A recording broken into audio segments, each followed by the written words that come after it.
Чували сте израза не дейте да слушате абсолютно никого, когато стартирате нещо ново. Истината е, че когато ние започнахме с Кари каже здрасти, бизнеса си, ако трябваше да слушаме останалите хора, никога нямаше да го направим, просто защото бяха прекалено загрижени за нас.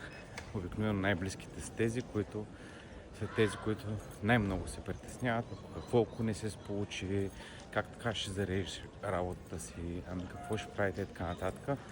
Истината е, че аз винаги съм спазвал едно основно правило за себе си и то е да слушам единствено и само хората, които вече имат това, което аз искам да имам в конкретна сфера.